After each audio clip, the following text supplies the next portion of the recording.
Welcome my dear students. আমি তাপস দাস, তোমাদের দর্শনের শিক্ষক। আজকে তোমাদের সামনে আবার হাজির হয়েছি তোমাদের কিছু মডেল সেট নিয়ে। এর আগে আমরা আলোচনা করেছিলাম মডেল সেট 1 এবং 2। আজকে আলোচনা করব মডেল 3, যেগুলো তোমাদের পরীক্ষাতে অত্যন্ত কার্যকরী। যে মডেল সেট তোমাদের পরীক্ষা, যে ফাইনাল পরীক্ষা দেবে, কি টাইপের প্রশ্ন, যে কত রকম প্রশ্ন আসবে, সেই প্রশ্ন, গুরুত্বপূর্ণ প্রশ্ন নিয়ে হাজির হয়েছি আমরা মডেল 3 নিয়ে। তাই আজকের এই দর্শনের ক্লাসের পক্ষ থেকে এবং এলিট অ্যাপের পক্ষ থেকে তোমাদের সকলকে জানাই স্বাগতম। তাহলে চলো শুরু করি আজকের মডেল 3 যে গুরুত্বপূর্ণ প্রশ্ন নিয়ে। এবং আজকে যে মডেল 3 আলোচনা করব, শুধু প্রশ্নই এমসিকিউ প্রশ্ন আলোচনা করব না, তার সঙ্গে রিলেটিভ কি প্রশ্ন আর হতে পারে, বা আর চারটা যে অপশন আছে এই চারটা অপশনের মধ্যে কোনটা আর চারটা কি প্রশ্ন হয়, এই সব প্রশ্ন নিয়ে আলোচনা করব। তাহলে চলো আজকে দেখে নিই চট করে কি আলোচ্য বিষয় মডেল সেট 3। দেখো, এ হচ্ছে দর্শনের মডেল সেট, যেটা কোশ্চেন দিচ্ছি আমরা সেট 3। অলরেডি যারা আগে সেট 1 এবং 2 দেখোনি তারা অবশ্যই দেখে নিও মডেল সেট এবং 1 এবং 2। চলো তাহলে আজকে আমরা দেখি মডেল সেট 3 আমরা কি প্রশ্ন দিয়েছি। তোমরা প্রশ্নগুলো ভালো করে পড়বে, ভালো করে পড়ে তারপর বুঝে আনসার দেবে। আদো আদো করে, অল্প অল্প করে যে প্রশ্নগুলো পড়লে উত্তর তখন ভুল হওয়ার সম্ভাবনা প্রায় থেকে যায়। এই জন্য কোশ্চেনগুলো ভালো করে পড়বে, তারপর তো দেওয়ার চেষ্টা করবে। চলো তা দেখি। দেখো, দ্রব্য হলো স্বনির্ভর এবং অন্য নিরপেক্ষ এক সত্তাবান পদার্থ। তা দেখো, এই স্বনির্ভর তার নিজে নিজে নির্ভরশীল, অন্য নির্ভরশীল, অন্যের উপর নির্ভর নয়। এই কথাটা কে বলেছিল? নিশ্চয় আমরা দেখেছি এর আগে যে ডেকার্ট, স্পিনোজা, লাইবনিজ সবাই স্বনির্ভর বলেছেন, কিন্তু স্পিনোজা কি অ্যাড করেছেন? স্ববেদ্য। লাইবনিজ কি অ্যাড করেছেন? আত্মসক্রিয় বা স্বয়ংক্রিয়, আত্মস্বয়ংক্রিয় ক্রিয়া অ্যাড করেছেন। কিন্তু ডেকার্ট কি বলছেন? তিনি একটাই সংজ্ঞা দিচ্ছেন, দ্রব্য হলো স্বনির্ভর, যা অন্যের উপর নির্ভরশীল নয়, বা যা অন্য নিরপেক্ষ এক সত্তাবান। তাহলে কি হবে? অবশ্যই ডেকার্ট। তার উত্তর হবে অবশ্যই ডেকার্ট। বুঝতে পারলে অ্যান্সার? দেখি নেক্সট যাই। দেখো, ঈশ্বর হলেন একমাত্র সর্বশ্রেষ্ঠ চিদনু। আমি আগে কিন্তু ক্লাসে বলেছিলাম যে চিদনু, চিত পরমাণু, মনাড, এই কথাগুলো যেখানেই পাবে 99.99% লাইবনিজ। তাহলে এই চিদনু পেয়েছি, তাহলে এটাকে অবশ্যই আমি লাইবনিজ। আর আমি ভাবতে যাব না, আমি চিদনু, চিত পরমাণু আর মনাড এই সবগুলো লাইনে কোথাও পেলেই অবশ্যই তোমরা মারবে লাইবনিজ। তাই বলি, এই যে ঈশ্বর হলেন সর্বশ্রেষ্ঠ চিদনু, তার মানে সর্বশ্রেষ্ঠ চিদনু যদি ঈশ্বর হন, তাহলে আমাদের নিম্নকে আর মধ্যে আর কে আছে? এই প্রশ্ন হচ্ছে এটাই, লাইবনিজের মতে চিদনু কয়টি, চিত পরমাণু কয়টি, মনাড কয়টি? লাইবনিজ তার মোনাডোলজি গ্রন্থে বলেছেন যে মনাড বা চিদনু বা চিত পরমাণু হলো 4 প্রকার। কি 4 প্রকার? যে একটা হচ্ছে সর্বনিকৃষ্ট, নিম্নমানের নগ্ন মনাড। সেটা কোনগুলো? এই ধাতব পদার্থ, উদ্ভিদ, এগুলোকে তিনি নিকৃষ্ট নগ্ন মনাড বলেছেন। তার উপরে একটু উন্নত মানের চেতন মনাড, যার প্রজ্ঞা নেই, বুদ্ধি নেই, বাকি আছে প্রাণ, জীব সবই আছে, কিন্তু প্রজ্ঞা, বুদ্ধি নেই। সেটা কে? সেটা যে মানুষের নিম্নতর প্রাণী, অর্থাৎ গরু, ছাগল, ভেড়া, এই সবগুলোকে বলা হয় চেতন মনাড। তার নিকৃষ্ট মনাড চেতন মনাড, যার প্রজ্ঞা নেই। আর একটা তার উপরে কে আছে? একটু উচ্চ মানের আত্মসচেতন মনাড। এই আত্ম মানে প্রজ্ঞাযুক্ত, চিন্তা স্মৃতি সব করতে পারেন, যার প্রজ্ঞাযুক্ত সবই করতে পারেন, সেটা কে? মানুষ। সেই মানুষ হচ্ছে আত্মসচেতন মনড। আর এই তিনটির সর্বশ্রেষ্ঠ মনাড হলেন ঈশ্বর, গড। একে সর্বশ্রেষ্ঠ মনাড বলেছেন। তাহলে মনাড কতগুলো হলো? 4টি। সর্বনিম্ন নিকৃষ্ট মনাড, চেতন মনাড, আত্মসচেতন মনাড আর সর্বশ্রেষ্ঠ মনাড। এই যে এই 4টা ভাগ, তাহলে আমরা কি প্রশ্ন দিলাম? সর্বশ্রেষ্ঠ মনাড তাহলে কে হবে? ঈশ্বর। কে কথা বলছেন এগুলো? অবশ্যই লাইবনিজ তার মোনাডোলজি গ্রন্থে। আশা করছি বুঝতে পারলে এখান থেকে যাই প্রশ্ন ঠিক করতে পারবে, উত্তর হবে লাইবনিজ। চলো নেক্সট দেখো, যে স্বনির্ভরতা নয় আত্মসক্রিয়তাই দ্রব্যের লক্ষণ। তার শুধু বলছে শুধু স্বনির্ভর থাকলে হবে না, আত্মসক্রিয়তা মেন। একটা আমি করে দিচ্ছি, আগে ক্লাসে বলেছিলাম, আমি আবার বলছি যে ক্রিয়া, ক্রিয়া স্বয়ংক্রিয়া বা স্বয়ংক্রিয়, এই স্বয়ংক্রিয় যে দ্রব্যের সঙ্গে রিলেটিভ থাকে, তাহলে অবশ্যই তোমরা লাইবনিজকে ফলো করবে আগে, অবশ্যই লাইবনিজ। তাহলে আত্মস্বয়ংক্রিয় কে হবে? অবশ্যই লাইবনিজ। যদি বলতো স্বনির্ভরতা নয়, তাহলে স্ববেদ্য কে হতো? স্পিনোজা। আর শুধু স্বনির্ভর থাকলে হতো ডেকার্ত। তার উত্তর হয়ে গেল লাইবনিজ। নেক্সট দেখো, যে দেখো মেডিটেশন গ্রন্থটির রচয়িতা কে? তুমি অনার্সে বলতে পারো এইসব প্রশ্ন এমনি এমনি মুখস্থ বিদ্যা ধরো। কে? ডেকার্ত। অবশ্যই ডেকার্ত, মনে রেখো। নেক্সট দেখো, যে এই যে বিবৃতি আর কারণ, এইগুলো ভালো করে পড়বে, একটু চেষ্টা করবে একটু ভালো করে পড়ার, দেখবে কোনটা ঠিক কোনটা ভুল, তাই ব্যাখ্যাটা ঠিক আছে কি নেই, এইসব প্রশ্ন ভালো করে। এগুলো প্রশ্ন কনসেপচুয়াল না হলে কিন্তু কখনো উত্তর দিতে পারবে না। আর এই সব প্রশ্নের কনসেপচুয়াল আলোচনা করে দিয়েছি আমাদের এলিট অ্যাপে, সমস্ত ডিসকাস সুন্দরভাবে আলোচনা করে দেওয়া হয়েছে। সেখান থেকে অবশ্যই দেখে এই সব প্রশ্নের উত্তর করলে তোমাদের অনেকটাই সহজ হবে বলে আমি মনে করছি। চলো নেক্সট দেখো, যে বার্কলির মতে বিমূর্ত ধারণার অস্তিত্ব নেই। দেখো তো, যে বিমূর্ত সামান্য ধারণা হোক, বার্কলি কি মানে? বার্কলি অবশ্য মানে না। মনে রাখবে, বার্কলি 2টি দ্রব্য স্বীকার করেছেন, এক আত্মাবমন, একটা ঈশ্বর। এই 2টি দ্রব্য ছাড়া কোনো কিছুকে স্বীকার করেননি তিনি। জড়দ্রব্যকে স্বীকার করেননি, বিমূর্ত ধারণাকে স্বীকার করেননি, সাবধানকে স্বীকার করেননি। ক্লিয়ার? এই জন্য এই বাক্যটা তাহলে ফলস বা মিথ্যা। ক্লিয়ার?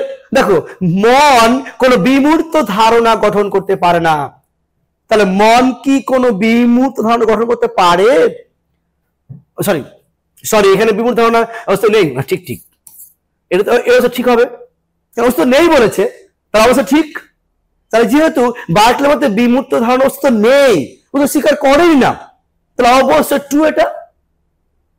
এবার কি বলছে, যে মন কোন বিমূর্ত ধারণা গঠন করতে পারে না। তাহলে মন কি পারে? তাহলে বিমূর্ত ধারণা কোনগুলো?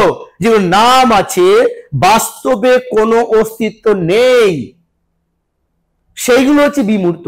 যেমন ঘোড়ার ডিম, মৎস্যকন্যা, শশক সিংহ, এইগুলো, সোনার পাহাড়, এইগুলো হচ্ছে বিমূর্ত, অ্যাবস্ট্রাক্ট। তা সেইগুলো মন কি গ্রহণ করতে পারে? আর ঘোড়ার ডিম কি মন জানতে পারে? না। বার্কলি বলছেন এই বিমূর্ত ধারণা মন গঠন করতে পারে না, অবশ্যই ঠিক। তাহলে এটাও বলছে দেখো বিমূর্ত ধারণা নেই, এটাও ঠিক। বিমূর্ত ধারণা নেই এটাও ঠিক, প্লাস এটাও ঠিক, আর এই ব্যাখ্যাটাও ঠিক। কেন? মন গঠন করতে পারে না বলেই তো নেই। তার একটা উক্তি ছিলেন যে ইসেইস্ট পারসেপি, অস্তিত্ব প্রত্যক্ষ নির্ভর। তিনি বলেছিলেন যে কোন জিনিসের অস্তিত্ব থাকতে গেলে তাকে অবশ্যই প্রত্যক্ষিত হতে হবে, অর্থাৎ যার প্রত্যক্ষ হবে না তার অস্তিত্ব নেই। তার এখানে মন এই ধরনের গঠন করতে পারে না, মানে এই ধরনের নেই। অতএব ব্যাখ্যাটা আমার অবশ্যই উভয়ই ঠিক, ব্যাখ্যাটাও ঠিক। চলো নেক্সট যাই। নেক্সট দেখো, যে আধুনিক পাশ্চাত্য দর্শন জনককে একদম সহজ, যদি শুধু বলতো যে পাশ্চাত্য দর্শনের জনককে, থেলস, আধুনিক বললে হবে ডেকার্থ। ক্লিয়ার? উত্তর হবে ডেকার্থ। খুব সহজ প্রশ্ন। দেখো নেক্সট, ড্যাশ পূর্ব প্রতিষ্ঠিত শৃঙ্খলাবাদ স্বীকার করেছেন। এই যে ডেকার্থ, স্পিনোজা, লাইবনিজ, দেহ ও মন, দেহ আর মন সম্পর্কে আমরা সাধারণত অনেক মত দেখতে পেলেও আমরা তিনটা মত রাখবো। একটা হচ্ছে ডেকার্থের, একটা স্পিনোজা, একটা লাইবনিজ। দেহ মন সম্পর্কে ডেকার্থের মতবাদের নাম ক্রিয়া প্রতিক্রিয়াবাদ বা মিথস্ক্রিয়াবাদ। দেহ মন সম্পর্কে স্পিনোজার মতবাদের নাম সমান্তরালবাদ। অনেকে হাসপার্স বলেছেন দ্বিপার্শ্ববাদ, অনেকে দ্বিভঙ্গিবাদ, দ্বিপার্শ্ববাদ। এছাড়াও লাইবনিজের হচ্ছে পূর্ব প্রতিষ্ঠিত শৃঙ্খলাবাদ। তার মানে এইটা কার? অবশ্যই লাইবনিজের। উত্তর সি। তাহলে এই ডেকার্থ হতে গেলে বলতে হতো ক্রিয়া প্রতিক্রিয়া, স্পিনোজা বলতে সমান্তরালবাদ বলতে হতো। ক্লিয়ার? আর মিল তো সেরকম প্রশ্ন পাই না এখানে, আমরা মিলে কার্যকরণ সম্পর্ক আমরা দেহ মনে পাই না। নেক্সট চলো, মানসিক শক্তিকে ঐশ্বরিক শক্তি, আমি কিন্তু বারবার বলেছিলাম ক্লাসে যে সক্রিয় শক্তি হলে লক আর ঐশ্বরিক শক্তি হলে বার্কলে। বাস এই দুটো কুলমো রাখবা। সক্রিয় শক্তি হলে লক আর ঐশ্বরিক শক্তি হলে বার্কলে। তাহলে অবশ্যই বার্কলে। আমি উত্তর দেখবই না আমি। নেক্সট যাই, দেখো স্পিনোজা দ্রব্য যেন একটি সিংহের গুহা, এটা বিখ্যাত উক্তি। কে বলেছেন? সিংহের গুহা। তার ভাববায় তার শুনি কে? হেগেল। অবশ্যই উত্তর হবে Hegel is the right answer. দেখো নেক্সট, এই যে স্তম্ভ, এই স্তম্ভগুলো তোমাদেরকে অত্যন্ত সহজ দেবে, ভালো করে মিলিয়ে মিলিয়ে উত্তর করার চেষ্টা করবে। দেখো অত্যন্ত সবটি গুরুত্বপূর্ণ প্রশ্ন, সবটি একদম এ বি সি ডি যেটি সবটি অত্যন্ত গুরুত্বপূর্ণ। চলো মিলে নাও। Hume, Leibniz, Berkeley, Spinoza. দেখো তো অস্তিত্ব প্রত্যক্ষ নির্ভর, একটু আগে বললাম ইসেইস্ট পার্সিপিকার, অবশ্যই বার্কলে। তাহলে আমরা বার্কলে পেয়ে গেছি। দেখো দ্রব্যের চিন্তা এক উদ্ভট কল্পনা। এই উদ্ভট কল্পনা মানে কি? যিনি দ্রব্যকে স্বীকার করেনি না, যিনি বলেন দ্রব্য বলে কিছু নেই, দ্রব্য একটিও নেই, কোন দ্রব্য তিনি স্বীকার করেন না, দ্রব্যকে উদ্ভট অবাস্তব কল্পনা বলেছেন, তিনি কে? হিউম। অবশ্যই হিউম। তার মানে হিউম হলো উদ্ভট। নেক্সট, দ্রব্য ঈশ্বর প্রকৃতি, আমরা এখানে সমান সমান সমান, দ্রব্য সমান ঈশ্বর সমান প্রকৃতি, কে বলেছেন? একদম সহজ প্রশ্ন, স্পিনোজা। আর বাকিটা কে তাহলে? লাইবনিজ। কেন? এই স্বয়ংক্রিয়, এই ক্রিয় যে আছে, ক্রিয় থাকলে কি হবে? লাইবনিজ। তাহলে আমরা কি পেলাম? এটা হচ্ছে 2। দেখো তো এ 2 কোথায় আছে? এ 2, এই দুটো আগে বাদ, তাহলে এ 2 পেলাম দুটো। বি এরটা পেলাম 4, তাহলে বি এরটা পেলাম 4, এতে পেয়ে গেছি। C is the right answer. Clear?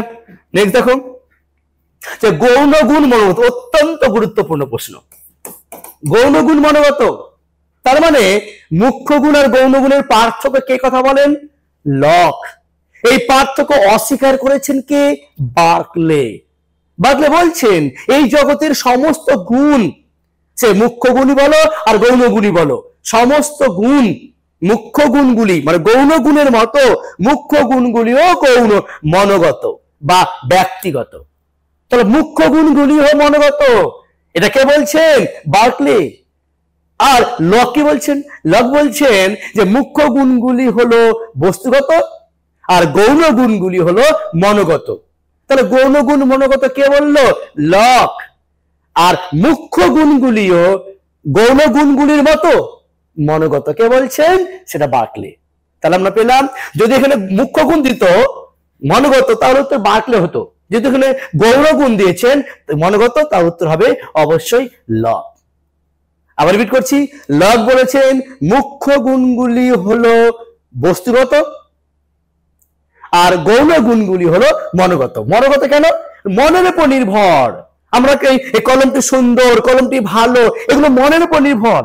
R কলমটি 6 foot লম্বা, কলমটি কালো রঙের, এইগুলো বস্তুর উপর আছে বলে বস্তুগত, এগুলো যে মুখ্য গুণ। তার মুখ্য গুণগুলো বস্তুর উপর আরোপ করে আর গৌণ গুণগুলো মনের উপর আরোপ করে। এই জন্য লক বলছেন মুখ্য গুণগুলি বস্তুগত আর গৌণ গুণগুলি মনোগত। এইভাবে পার্থক্য করেছেন। আর বার্কলে কিন্তু এই পার্থক্যকে অস্বীকার করে দিয়েছেন। তিনি কি বলছেন? তিনি বলছেন এই মুখ্য গৌণ গুণগুলি যেমন মনোগত, ঠিক একই রকম ভাবে মুখ্য গুণগুলিও মনোগত। তাহলে তিনি মুখ্য গুণগুলিকে মনোগত বলেছেন বার্কলে। তাহলে এই উত্তরটা হয়ে গেল আমাদের লক। ঠিক আছে, চলো নেক্সট যাই। তাহলে হিউমের মধ্যে কার্যকারণ সম্পর্ক অবশ্যই তুমি এটা বুঝতে পারছো যে আবশ্যিক, এটা তো হবেই না। হ্যাঁ, আপত্তিক কিছুক্ষণের জন্য, অপরিবর্তনীয় হবেই না, অবশ্য আকস্মিক, এলো আবার হয়ে গেল চলে গেল। তার কার্যকারণ সম্পর্ক হলো আবার চলে গেল, হলো আবার চলে গেল, আকস্মিক। C is the right answer. দেখো এই যে প্রশ্ন ভাগে পড়বে, দেখো কি বলছে, ডেকার্তের দেহ মনের সমস্যা সম্বন্ধীয় মতবাদ নিচে দেওয়া হয়েছে, ঠিক ভুল যাচাই করে সঠিক বিকল্পটি নির্বাচন করো। তার মানে এই বাক্যগুলো তোমাকে দিয়েছে, কোনটা ঠিক বার করো, কোনটা মিথ্যা বার করো, তারপর এগুলোকে ক্যালকুলেশন করবে। চলো দেখো তো, দেহ মনের ক্রিয়া প্রতিক্রিয়া ঘটে সমগ্র মস্তিষ্কে, অবশ্যই ভুল। এই প্রশ্নটা কিন্তু অত্যন্ত একটা গুরুত্বপূর্ণ বিষয়। আমি যে তোমাকে বলেছিলাম যদি এটা মস্তিষ্ক হয়, মানুষ বললাম এটা মাথা, এইটুকুটা এইখানে একটা আছে পিনিয়াল গ্রন্থি। তাহলে আমরা দেখা বলছেন এই দেহতে যদি আঘাত করি সঙ্গে সঙ্গে চলে গেল কোথায়? পিনিয়াল গ্রন্থিতে। পিনিয়াল গ্রন্থি তখন এই মনকে বলছে বল আমাকে ব্যথা করছে, তখন মন, তখন পিনিয়াল গ্রন্থি বলাচ্ছে কাকে? মনকে। তার দৈহিক ঘটনার সঙ্গে সঙ্গে কিন্তু আমার মন ঘটছে না, দৈহিক ঘটনা শোনার সঙ্গে সঙ্গে যাচ্ছে কোথায়? পিনিয়াল গ্রন্থিতে। তাহলে সমগ্র মস্তিষ্ক কাজ করলো না, শুধুমাত্র মস্তিষ্কের একটা অংশ পিনিয়াল গ্রন্থি তিনি কাজ করলো, সে কাজ করলো। ক্লিয়ার? অতএব এটা হলো আমাদের ভুল, মানে এফ। সমগ্র হবে না, আংশিক বললে ঠিক ছিল।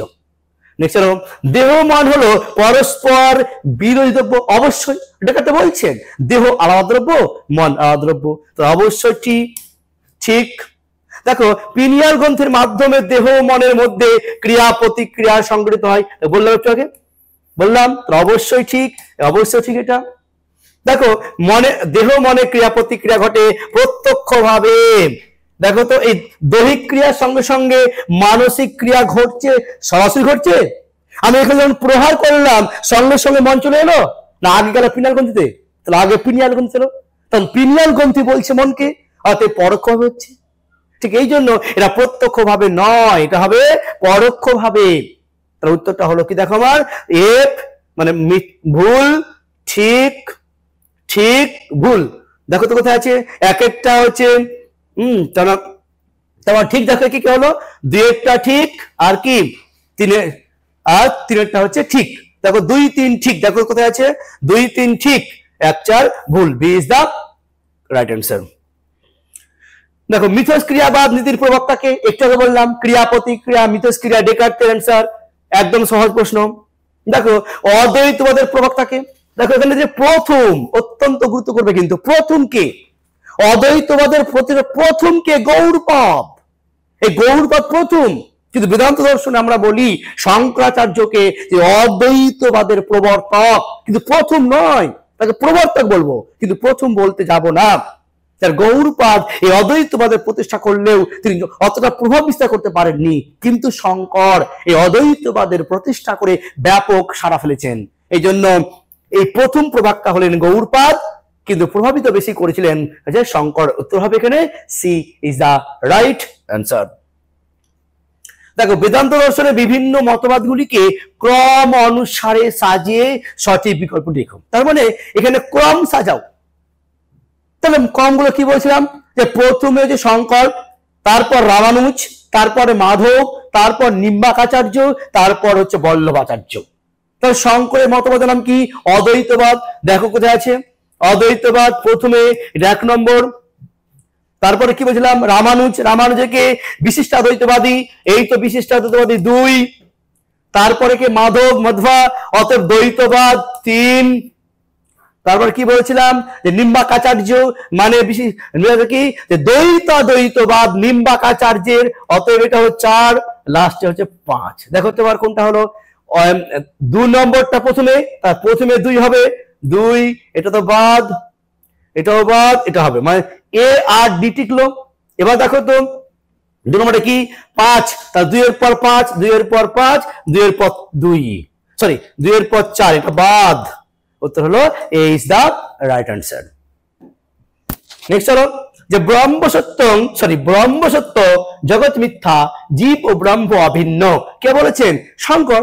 শঙ্করের প্রথম সূত্র এটাই তো, যে ব্রহ্ম সত্য জগৎ মিথ্যা জীব ব্রহ্ম। তবে কি ব্রহ্ম সত্যং জগৎ মিথ্যা জীব ব্রহ্মৈব না পারা, এটা হচ্ছে শঙ্করের মতবাদ, মানে B is the right answer. Next দেখো যে অদ্বৈতবাদী শঙ্করাচার্য জগৎ ও ব্রহ্মের সম্পর্ক বোঝাতে গিয়ে 3 প্রকার সত্তা, আর বলবো না, তা 3 প্রকার সত্তা কি? পারমার্থিক, ব্যবহারিক, প্রাতিভাসিক। দেখো তো কোথায় আছে পারমার্থিক, ব্যবহারিক, প্রাতিভাসিক। দেখো বৌদ্ধিক তো হবে না, বৈজ্ঞানিক হবে না, কাল্পনিক হবে না, C is the right answer. দেখো পারমার্থিক, ব্যবহারিক, প্রাতিভাসিক, ঠিক আছে। নেক্সট যাই, দেখো বিশিষ্টাদ্বৈতবাদী প্রবক্তাকে একটু আগে জানলাম আমরা যে অদ্বৈতবাদী শঙ্কর আর বিশিষ্টাদ্বৈতবাদী রামানুজ, অতএব রামানুজ ইজ দ্য অ্যান্সার। তার মানে ওই B is the right answer. দেখো হ্যাঁ, এটা ভালো করে পড়বে একটু বিষয়টা কি বলছে। তবে ভোরবেলা মাঠে মর্নিং ওয়াক করতে গিয়ে মানসী মনীষাকে বলল, মুখটা এমন করে রেখেছিস কেন? মনীষা উত্তরে বলল, ভোরবেলা একটা বাজে স্বপ্ন দেখলাম। এক্ষেত্রে দেহ মনের সংক্রান্ত মতবাদকে কেন্দ্র করে মনীষা কোন অনুসরণ করে উত্তর দিয়েছে? তা দেহ মনের মিথস্ক্রিয়া ঘটেছে? তার দৈহিক ঘটনা মানুষের মিথস্ক্রিয়া ঘটলো? অবশ্যই না। তাহলে সমান্তরাল দুটো সমান্তরালভাবে চলছে? অবশ্যই না। আর এই উপলক্ষ উপবস্তুবাদ, এটাকে উপলক্ষ, একটা মাত্র উপলক্ষ, একটা স্বপ্ন, একটা উপলক্ষ হিসেবে দেখলো। অতএব C is the right answer. Next দেখো জেমস রাচেলস প্রণীত গ্রন্থের নাম কি? রাচেলসের, আর বিখ্যাত ব্যক্তি রাচেলস, থেকে এলিমেন্টারি অফ মোরাল ফিলোসফি বা এলিমেন্টস অফ মোরাল ফিলোসফি, এটাকে এই মোরাল ফিলোসফি তিনি বলেছেন। এটা কিন্তু বিস্তৃতভাবে বিখ্যাত নামটা কিন্তু এটা, এলিমেন্টস অফ মোরাল ফিলোসফি, কার? রাচেলসের লেখা একটি বিখ্যাত বই। নেক্সট দেখো যে কোন প্রকার আত্মহত্যাকে গৌরবময় জীবনাবসান? গৌরব করবো, গৌরব তাও নিজের জীবনের জন্য না অপরের জীবনের জন্য? তাই অপরের জীবন বলিদান। তার মানে আমি যখন কোন সেনাবাহিনী দেখবে, সেনাবাহিনী দেশের সুরক্ষার জন্য প্রাণ বিসর্জন দিল, সেটা গৌরব মনে করো না? আমি গৌরব দেশের জন্য করছি, প্রাণ দিচ্ছি, তার গৌরব করছে। অতএব পর কেন্দ্রিক, উত্তর হবে পর কেন্দ্রিক। তাহলে C is the right answer. Next দেখো আত্মহত্যাকে অদৃষ্টবাদী আত্মহত্যা কে বলেছেন? অত্যন্ত, আমি কিন্তু ক্লাস করেছি সেগুলো, Emile Durkheim, C is the right answer.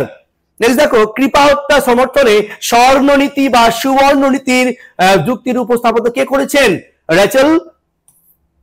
রাচেলস, উত্তর হবে জেমস রাচেলস। নেক্সট দেখো এনভায়রনমেন্টাল এথিক্স গ্রন্থ লেখক কে?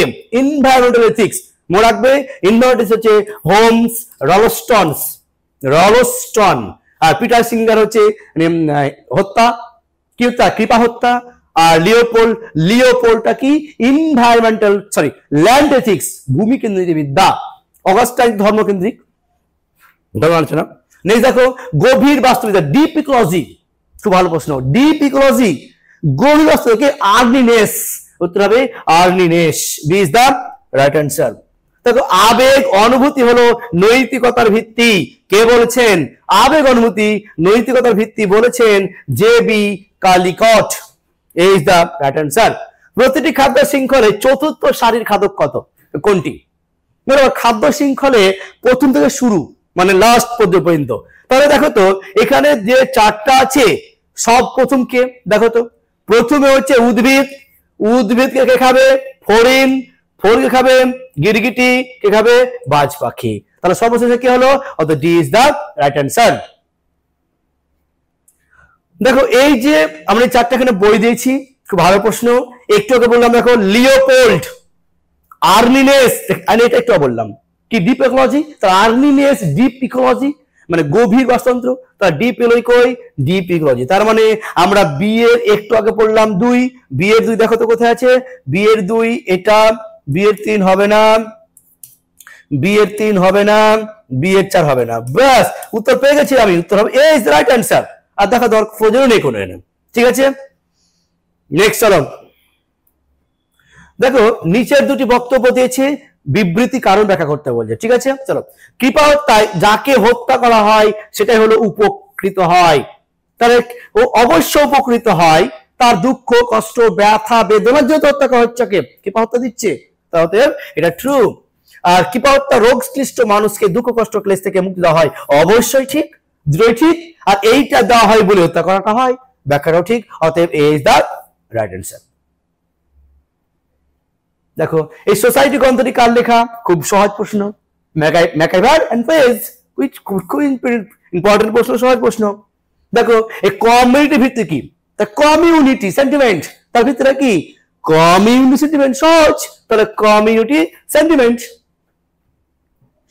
দেখো রাষ্ট্র হলো সমাজের সর্বোচ্চ নিয়ামক সংগঠন, রাষ্ট্র হলো সমাজের সর্বোচ্চ নিয়ামক সংগঠন, কে বলছেন? অবশ্যই Gisbert, this is the right answer. দেখো আইন হলো রাষ্ট্রের প্রভুত্বকারী শ্রেণীর অনুকূল নিয়ম কানুন, আইনটা শ্রেণী, এই যে শ্রেণী দ্বন্দ্ব, শ্রেণী থাকলে উত্তর বেশিরভাগ ক্ষেত্রে কুলমজি মার্কস করে রাখবে, শ্রেণী দ্বন্দ্ব শ্রেণী এইসবগুলো কার্ল মার্কস, উত্তর হবে A is the right answer. দেখো রিপাবলিক গ্রন্থটি কার? অত্যন্ত সহজ প্রশ্ন, তোমরা সবাই জানো, প্লেটো, উত্তর হবে A is the right answer. Next দেখো যে ড্যাশ বলেছেন রাষ্ট্র হলো শ্রেণী স্বার্থ, শ্রেণী মানে কি বললাম? কার্ল মার্কস, আর দেখবো না, উত্তর বি ইজ রাইট অ্যান্সার। দেখো problem of political philosophy, political philosophy, হ্যাঁ, problem of political philosophy, Raphael is the right answer, অতএব C is the right answer. দেখো এবার কি, দেখো বিবৃতি করতে বলছে, কোনটা সত্য মিথ্যা বার করতে বলছে। ঠিক আছে, কি দেখো যে সঙ্গের ভিত্তি হলো বিশেষ কোন স্বার্থ চাহিদা করা, অবশ্যই ঠিক। সম্প্রদায়ের সামগ্রিক স্বার্থ, সমাজের সামগ্রিক স্বার্থ, সংঘের বিশেষ কয়েকটা স্বার্থ, অতএব ট্রু।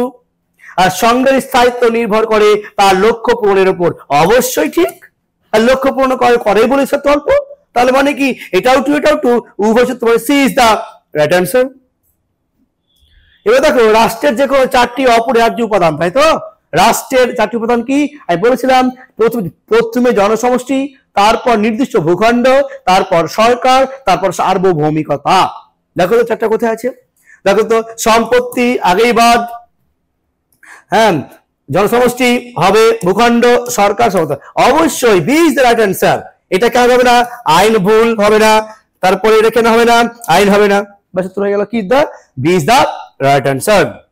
নেক্সট দেখি, এই যে এতটা প্রশ্ন পড়তে হবে, দেখতে হবে কি বিষয়টা বলতে চাইছে। দেখো নিচের প্রশ্ন একটি অনুচ্ছেদ রয়েছে, তার থেকে কিছু সিদ্ধান্ত অনুসরণ করা হয়েছে, কোন সিদ্ধান্তটি সঠিক নির্দেশ করো। এক, অনারোগ্য ক্যান্সার রোগগ্রস্ত ব্যক্তি হাসপাতালে ভর্তি আছেন, তার বাঁচার সম্ভাবনা নেই, তার আত্মীয় স্বজন তার চিকিৎসার ব্যয়ভার বহন করতে পারছেন না, একটি রোগটি অসহ্য যন্ত্রণাদায়ক, রোগী ডাক্তারের কাছে যন্ত্র থেকে মুক্তি পাওয়ার জন্য কৃপা হত্যা ইউথ্যানেসিয়া অনুরোধ করলো, তখন ডাক্তার দায়বশত মৃত্যু ঘটানোর ঔষধ বা ইনজেকশন দিয়ে তার মৃত্যু ঘটালেন। যে মৃত্যু ঘটালেন এটা তো নিশ্চয় কি অ্যাক্টিভ ইউথ্যানেসিয়া, মানে সক্রিয় কৃপা হত্যা, অবশ্যই মিথ্যা। এবার দেখি এই পরিপ্রেক্ষিতে এই বিষয়গুলো দেখি তো এবার কোনটা সঠিক কোনটা মিথ্যা। ঠিক আছে, দেখো সুস্থ সমাজের স্বার্থে রোগী পরিবারের রাষ্ট্রীয় ইচ্ছা অনুসারে যদি কৃপা হত্যা করা হয়, গণহত্যা করা হয়, তবে তা নৈতিক দিক থেকে অন্যায় নয়, অবশ্যই ঠিক। অন্যায় যদি হতো মিথ্যা হতো, অন্যায় নয় বলেছে, তো অবশ্যই ঠিক তো এটা। নেক্সট দেখি, কৃপা হত্যার উদ্দেশ্য হলো অনারোগ্য দুরারোগ্য যন্ত্রণাক্লিষ্ট রোগীর যন্ত্রণা থেকে মুক্তি দেওয়া, অবশ্যই ঠিক, যন্ত্রণা মুক্তি দেওয়া। কৃপা হত্যার ফলে রোগী ও তার পরিবারের সার্বিক কল্যাণ সাধিত হয়, অবশ্যই ঠিক। তার উত্তরটা হবে সবগুলো ঠিক, মানে দিস দা রাইট অ্যান্সার। তাহলে এই ছিল আমাদের 40 খানা প্রশ্ন। এরকম 40 খানা প্রশ্ন তোমাদের পরীক্ষাতে আসবে, তোমরা সুন্দরভাবে প্রশ্নগুলোর উত্তর করে নেবে। ঠিক আছে, তাহলে এই আলোচনা করলাম। এরপর আমরা নিয়ে আসবো মডেল 4 ক্লাস নিয়ে। আর আজকে যে আলোচনা করলাম সংক্ষিপ্ত ভাবে, যে আমরা প্রশ্ন উত্তর গেলাম, এর ব্যাখ্যা সুন্দরভাবে আলোচনা করে দেওয়া হয়েছে এলিট অ্যাপে, সেখান থেকে তোমরা দেখে নাও। এছাড়া যদি আরো প্র্যাকটিস করতে চাও, পরীক্ষায় ফুল মার্কস পেতে চাও, তাহলে অবশ্যই আমাদের এলিট অ্যাপ থেকে সমস্ত ক্লাস এবং টেস্ট সিরিজ দেওয়া আছে, সুন্দরভাবে দেওয়া আছে, ওখান থেকে তোমরা সবাই দেখে নিও। ওকে, তাহলে আমরা দেখা হচ্ছি আর পরের ক্লাসে মডেল সেট 4 ক্লাস নিয়ে। ভালো থেকো, সুস্থ থেকো।